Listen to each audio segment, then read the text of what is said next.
What up guys, Will's Garage here. Welcome to another episode of the E92 M3 Track Build Journal. So I've been shopping around for a set of coilovers for the car, and I was pretty set on getting MCS coilovers for the car because I've heard nothing but great reviews about MCS. But I came across a local seller that had these right here. He had a set of JRZ RS Pro coilovers, and the price was pretty decent and fair, so I couldn't pass on it. I decided to pick these up and to give them a try, because I figured if I don't like them, I can always swap them out, sell them, and pick up a set of MCS. Again, these are JRZ RS Pros with remote canisters.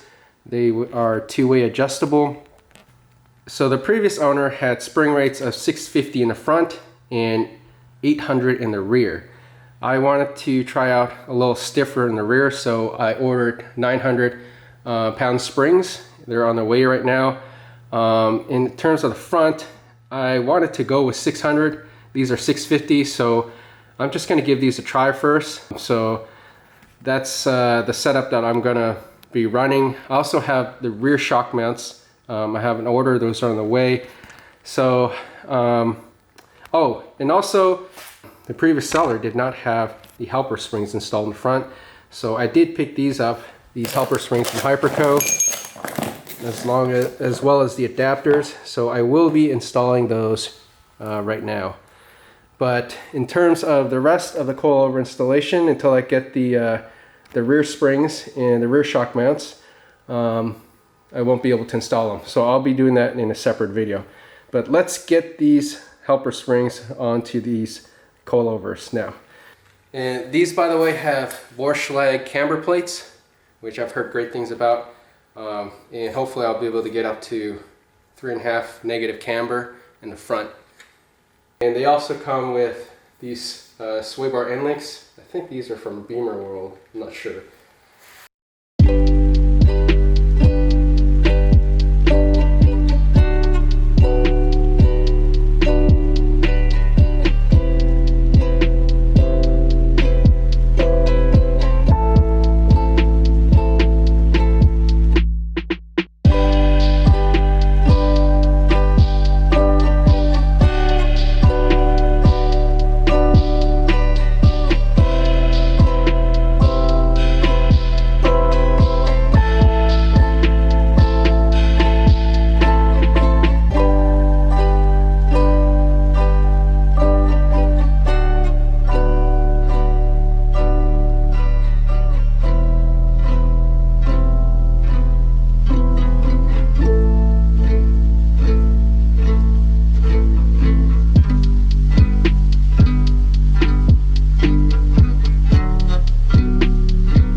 Alright, so as you can see, the helper spring is holding the main spring in place. So, you know, if you hit any bumps or anything and the suspension droops a bit, you won't risk any chance of the main spring falling out of place. Same as well as when you lift the car up and you set it back down, you won't risk or having to worry about the main spring falling out of its perch. Alright, so now that I have the helper springs installed, I am going to install these harnesses next. So I picked up a set of Schroth Flexi 2x2s in blue. And I also got these cool harness collars from Scott. These aren't really necessary, but they make the rear section of the harnesses tie up really nicely. So let's install these. Alright, so this is a 6-point harness, as you can see. And they come with these really cool metal clips at the very end. But I think I'm only going to be using the clips for the lap belt mounts. For the sub belt mounts, which is the belt that goes in the crotch area, I'm just going to remove the metal clips and also the shoulder piece right here. I'm not going to be using the metal clips. So I'm going to go ahead and remove these right now.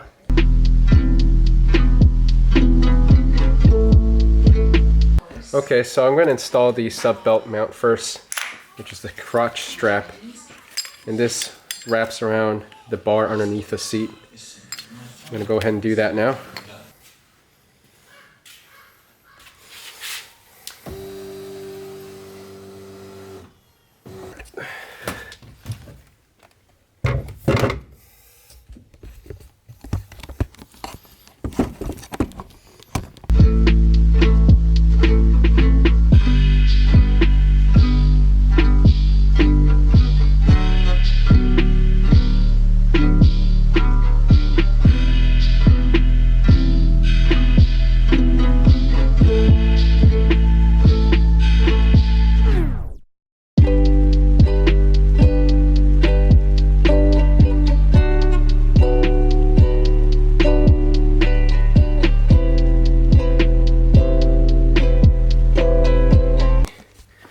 Trying to get this figured out in terms of how to wrap it. Schroth has a really good video that I use where they show how to properly tie or wrap the harness around the bar. So it was helpful to have that video.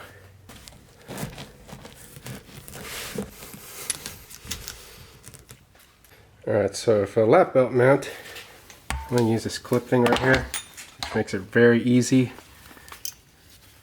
Just clips right in. And then there's a little hole right here. I don't know if you guys can see that, but you can insert a pin in there which locks this hinge right here so it doesn't accidentally open while you're driving. I'm going to put that pin in later. So this just loops right through the hole here. Just going to do the other side.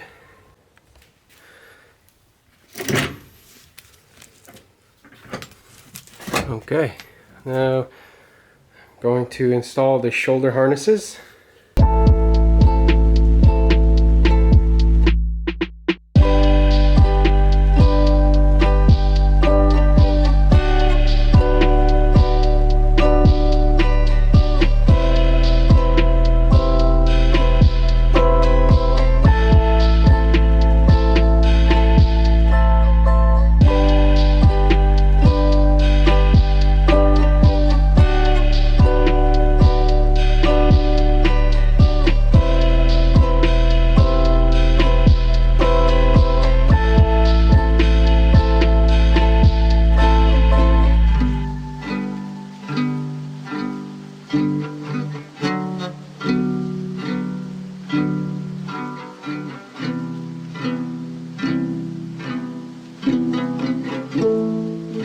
Okay, so I just realized I screwed up. I'm not supposed to pre-install this piece right here to the collar. You're supposed to have it removed and just put the excess strap through here, roll it up, and then attach it to the collar.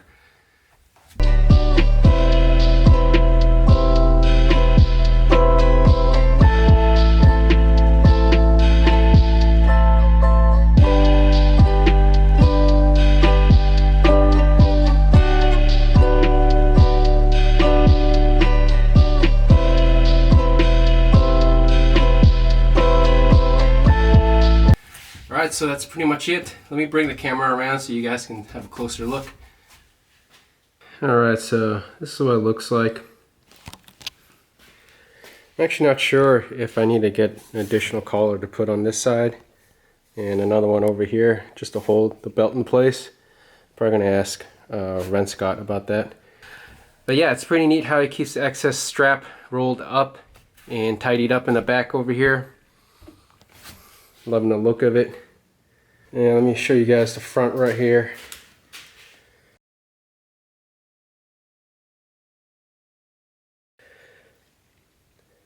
I'm probably going to have to adjust the length right here so it sits perfectly in my driving position. Same with this crotch belt right here. These lap belt mounts, I don't think these have to be adjusted. They fit perfectly when I just tried them out just now. Alright, so that's pretty much it for this video. Hope you guys enjoyed it. If you did, make sure you like, subscribe. Stay tuned for more. I was thinking about filling in these holes back here because, as you know, when you drive the track, they require you to keep your windows down, at least at the organizations I go at up here in Northern California. So sometimes you'll have like debris fly through the window, and I don't want anything to fly through these holes back here. So I was planning to cut out some plastic material similar to what I have on these door cards right here, and fill up those gaps. But I'm still kind of undecided right now. But let me know what you guys think. Should I fill in those holes? Yay or nay? Alright, see you guys in the next one. Peace.